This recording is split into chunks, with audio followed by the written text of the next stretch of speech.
मनसे आणि ठाकरेंच्या युतीबाबत टप्प्याटप्प्यानं प्रक्रिया सुरू। उद्धव ठाकरे यांचं अनौपचारिक गप्पांमध्ये भाष्य, सूत्रांची माहिती। सुनील बागुल आणि मामा राजवाडेंना मोठा दिलासा, दोघांवरील गुन्हे मागे, दोघांकडून मारहाण झालं नसल्याचं तक्रारदाराकडून स्पष्ट। गुन्हे मागे घेतल्यानं दोघांचा लवकरच भाजप प्रवेश होण्याची शक्यता। अधिवेशनाचा तिसरा आठवडा सुरू असून अद्याप विरोधी पक्षनेताच नाही। भविष्यात विरोधी पक्षाची भूमिका कोण मांडणार, सवाल उपस्थित।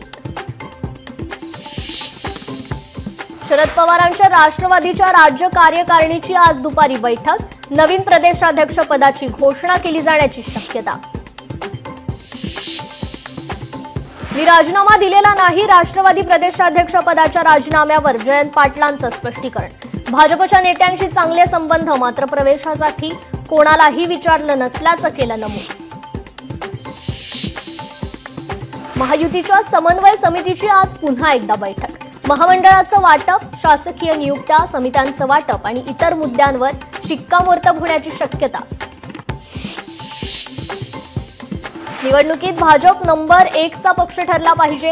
निवडणुकीच्या पार्श्वभूमीवर वर्षावरील बैठकीत फडणवीसांच्या आमदारांना सूचना, ज्या कामांमुळे भाजपचं मतदान वाढेल अशा कामांचा प्राधान्य देण्याचेही निर्देश। इगतपुरीमध्ये सुरू असलेल्या मनसेच्या शिबिरात राज ठाकरे आज करणार पदाधिकाऱ्यांना मार्गदर्शन। आगामी स्थानिक स्वराज्य संस्थांच्या निवडणुकीच्या पार्श्वभूमीवर शिबिराला महत्त्व। काँग्रेसची दिल्लीत आज महत्त्वाची बैठक, आगामी संसदेच्या पावसाळी अधिवेशनाची रणनीती ठरवण्यासाठी बैठकीचं आयोजन।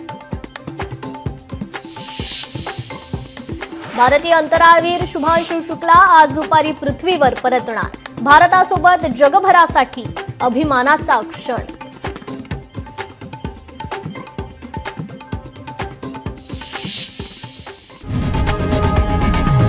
लोकशाही मराठी ऐका, पहा, जागरूक रहा।